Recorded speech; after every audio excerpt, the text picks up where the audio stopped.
साल 1972 Germany. Daimler Benz और stair Daimler army के यूज के लिए एक हद से ज्यादा कैपेबल ऑफ रोड मशीन बनाने के लिए जुट जाते हैं और ये सब महमूद रजा पहलवी के कहने पर होता है, जो कि ईरान के आखिरी शाह थे और जर्मनी के विशालकाय डाइमलर ग्रुप में एक बड़े हिस्सेदार। इस गाड़ी की इंजीनियरिंग और डिजाइनिंग का जिम्मा होता है मर्सिडीज बेंज के डिजाइनर्स एंड इंजीनियर्स पर और ये काम किया जाता है स्टुटगार्ट जर्मनी में और इसकी प्रोडक्शन प्लानिंग करी जाती है स्टायर डाइमलर द्वारा ग्राज ऑस्ट्रिया में।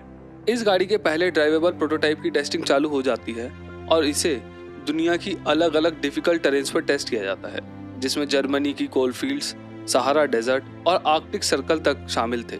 और लगभग 4 साल बाद यानी कि 1979 में इस गाड़ी का प्रोडक्शन वर्जन निकाला जाता है। अब क्योंकि ये गाड़ी आर्मी पर्पस के लिए बनाई गई थी, इसमें आपको कोई भी फ्रिल्स नहीं मिलते थे।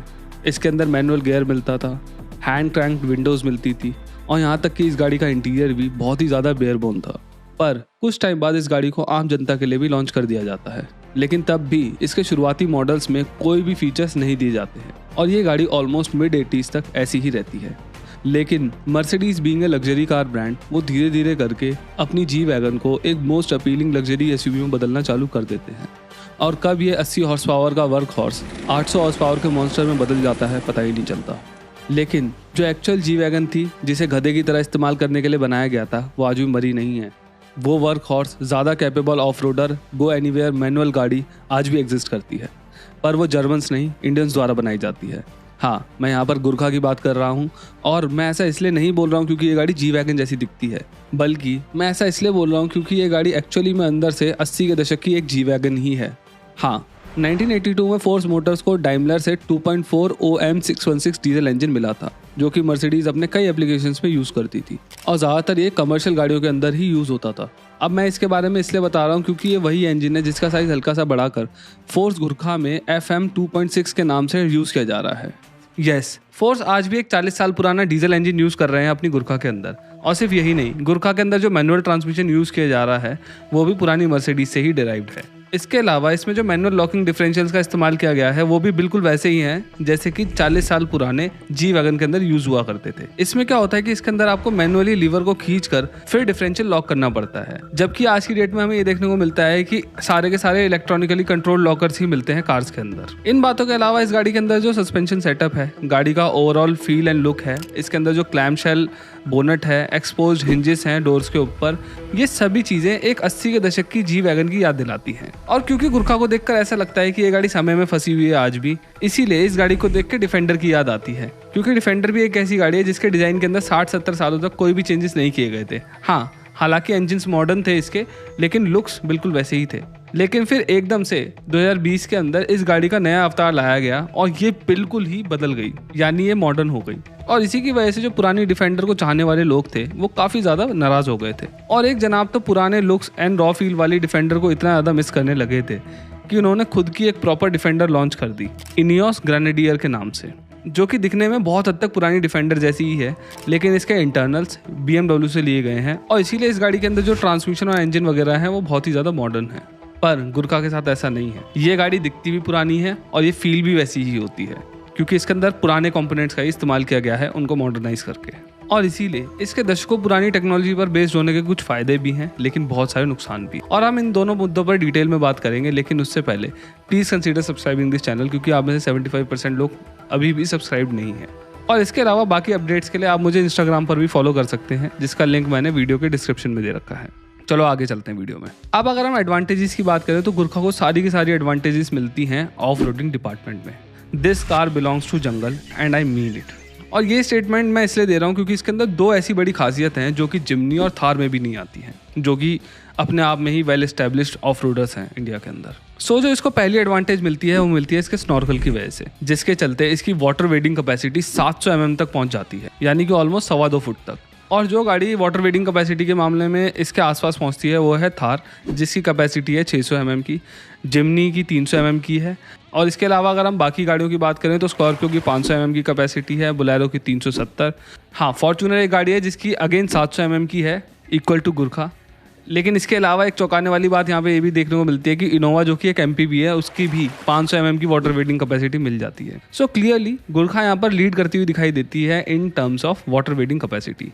लेकिन इसके अलावा गुरखा को एक और बहुत तगड़ी एडवांटेज मिलती है जो कि फ़िलहाल 50-60 लाख तक की गाड़ियों में भी नहीं मिलती है इंडिया के अंदर तो, और वो है front and rear mechanical differential locking. Gurkha में फ्रंट एंड रेयर दोनों में ही मैकेनिकल लॉकर्स मिलते हैं, जिसकी वजह से ये गाड़ी बहुत ही ज़्यादा खतरनाक अंडुलेशंस में भी नहीं फंसती है। लेकिन वहीं अगर हम जिमनी की बात करें तो इस गाड़ी के अंदर खाली रेयर व्हील्स में ही लॉकर मिलता है, और वो भी मैकेनिकल टाइप नहीं है, बल्कि वो ब्रेकिंग लॉकिंग डिफरेंशियल है, जिसके अंदर की ब्रेक्स फ्री स्पिनिंग टायर को रोकती हैं ताकि पावर फंसे हुए व्हील में ट्रांसफर करी जा सके। और हमें ये देखने को मिलता है कि थार के भी निचले मॉडल्स के अंदर ब्रेक वाले डिफरेंशियल लॉकर्स ही दे रखे हैं, और खाली अपर मॉडल्स के अंदर ही मैकेनिकल डिफरेंशियल लॉकर्स दिए हैं, वो भी सिर्फ रेयर व्हील के अंदर। और अगर आप लोगों को नहीं पता तो मैं बता दूं कि ब्रेक वाले लॉकर्स कभी भी मैकेनिकल लॉकर्स जितने अच्छे नहीं होते हैं, और अगर कोई कंपनी ब्रेक वाले लॉकर्स दे रही है तो उसका रीज़न साफ साफ यही होता है कि वो वहाँ पर कॉस्ट कटिंग कर रहे हैं। अब अगर आपने यहाँ तक वीडियो देख ली है तो आपको अच्छे से ये बात समझ में आ गई होगी कि गुरखा को बनाया ही ऑफ रोडिंग करने के लिए गया है, लेकिन यहीं से इसकी एक बहुत बड़ी कमी भी सामने दिखाई देती है, और वो ये कि इस गाड़ी को सिर्फ ऑफ रोडिंग के लिए ही बनाया गया है। अब मैं ऐसा क्यों बोल रहा हूँ, चलो समझते हैं। इंडिया में जब भी लोग किसी भी सेगमेंट की गाड़ी लेने चाहते हैं तो वो सबसे पहले ढूंढते हैं प्रैक्टिकलिटी, क्योंकि most of us can't afford 2 cars पर पर्सन, और इसीलिए वो चाहते हैं कि वो ऐसी गाड़ी लें जिसे वो डेली भी यूज़ कर सकें और उससे फन भी कर सकें।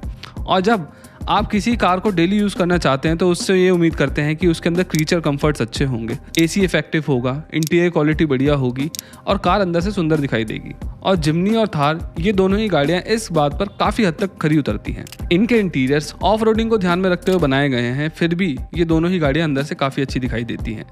इनकी राइड क्वालिटी अच्छी है, एनवीएच लेवल्स अच्छे हैं, और फीचर्स वगैरह भी गुरखा से काफ़ी ज़्यादा बेहतर है। और अगर मैं खासकर इंटीरियर्स की बात करूं तो इस एरिया के अंदर गुरखा बहुत ज़्यादा पीछे है आज की डेट में।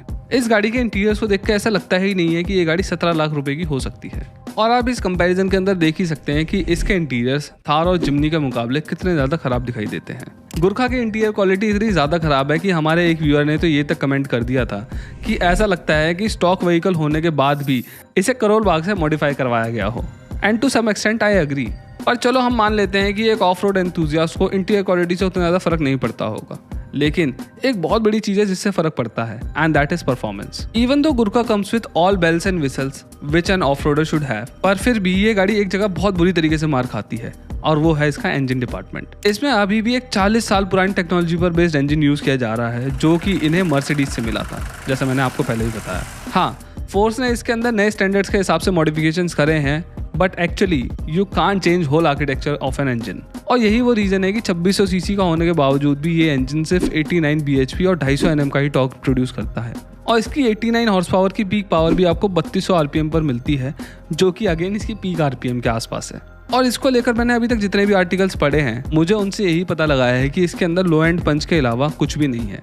मिड रेंज खोखला है और टॉप एंड नॉन एग्जिस्टेंट है। और इस गाड़ी का इंजन बिल्कुल एक ट्रक इंजन की तरह ही एक्ट करता है, क्योंकि ट्रक्स के अंदर भी लो एंड बहुत ज़्यादा ज़रूरी होता है और मिड रेंज और टॉप एंड नहीं होता उन गाड़ियों के अंदर भी। And it results in slow highway cruising speeds, और इस रीज़न की वजह से आप डरोगे जब आप किसी गाड़ी को ओवरटेक करने की कोशिश करोगे। लेकिन अगर वहीं हम इसका कंपैरिजन थार और जिमनी से करें तो उन गाड़ियों के अंदर 150 और 103 हॉर्स पावर मिलती है उनके इंजन से, एंड इस गाड़ी के कंपैरिजन में ये मीलों आगे हैं इन टर्म्स ऑफ पावर। अब चलो मान लिया कि इंजन में पावर कम है, लेकिन इसके ऊपर से ये गाड़ी हद से ज़्यादा भारी है। गुरखा का वजन 2000 किलो है, और ये थार से लगभग 300 किलोग्राम और जिमनी से 800 किलोग्राम ज़्यादा भारी है, और इसकी वजह से ये गाड़ी और भी ज़्यादा धीमी हो जाती है। तो यार यहीं से एक बहुत बड़ा सवाल उठता है कि क्यों फोर्स ने खुद का एक इंजन नहीं बनाया जो ज़्यादा पावरफुल और मोर कंपेटेबल हो इस गाड़ी से।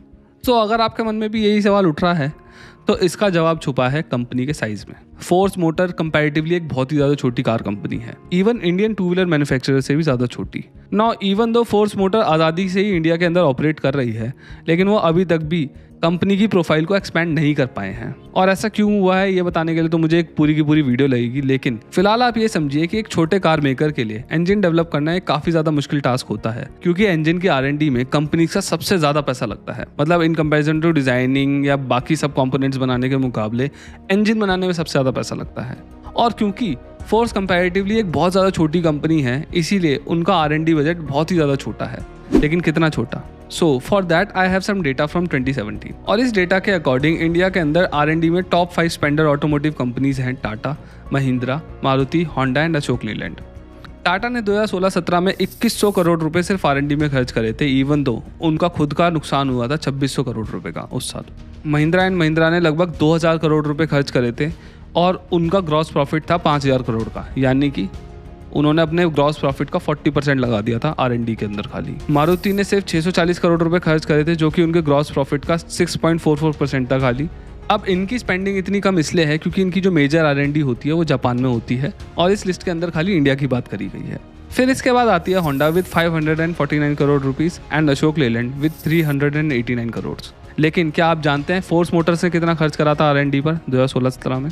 सिर्फ 113 करोड़ रुपए, जो कि इवन सभी इंडियन मोटरसाइकिल ब्रांड से भी काफ़ी कम है, जैसा कि आप देख ही पा रहे होंगे। और यही एक बहुत बड़ा रीज़न है कि आज तक भी फोर्स मोटर्स एक 40 साल पुराने इंजन को मॉडिफाई कर करके यूज़ कर रहे हैं। लेकिन इससे भी बड़ी हैरानी की बात यह है कि वो यही सेम इंजन अपनी ऑलमोस्ट हर एक गाड़ी के अंदर इस्तेमाल कर रहे हैं, जिसमें कि फोर्स ट्रैवलर के छोटे से बड़े, शॉर्ट से लॉन्ग व्हील बेस वाले वर्जन्स और इसके अंदर T-Rex के भी अलग अलग बॉडी साइज वाले वेरिएंट्स शामिल हैं। यानी कि पूरी की पूरी फोर्स मोटर कंपनी के अंदर सिर्फ एक ही इंजन इस्तेमाल हो रहा है, जबकि यूजुअली इंडिया के अंदर हमें ये देखने को मिलता है कि कार कंपनीज के पास ज़्यादातर 3 से 4 इंजन होते ही होते हैं। और यही एक बहुत बड़ा रीज़न बनता है कि जहाँ एक तरफ ट्रैवलर ठीक ठाक नंबर्स में बिकती है, क्योंकि कमर्शियल गाड़ियों के अंदर सबसे ज़्यादा रिलायबिलिटी मैटर करती है और वो ये इंजन अच्छे से देता है, वहीं पर गुरखा जैसी पर्सनल यूज़ वाली गाड़ी वो बिल्कुल भी नहीं बेच पाते हैं, क्योंकि इस सेगमेंट के अंदर ग्राहकों को पावर चाहिए होती है गाड़ी से। और मेरा मानना ये है कि 5 डोर गुरखा को लॉन्च करने से भी बहुत ज़्यादा फर्क नहीं पड़ेगा, जिसकी टेस्टिंग वो कर रहे हैं, जब तक वो एक शानदार पेट्रोल और डीजल इंजन नहीं बना लेते इस गाड़ी के हिसाब से, और जब तक वो अपनी गाड़ी की ओवरऑल अपील पर काम नहीं करते हैं। इस वीडियो में बस इतना ही। अगर आपको ये वीडियो पसंद आई तो please consider subscribing this channel. इस वीडियो को लाइक करिए, शेयर करिए और कमेंट्स में ये वाली बात ज़रूर बताइए कि जिमनी, थार और गुरखा में से आपकी पसंद कौन सी है। और हाँ, जाते आते मेरे इंस्टाग्राम हैंडल को भी ज़रूर फॉलो कर लेना, लिंक डिस्क्रिप्शन में दे रखा है। Thank you.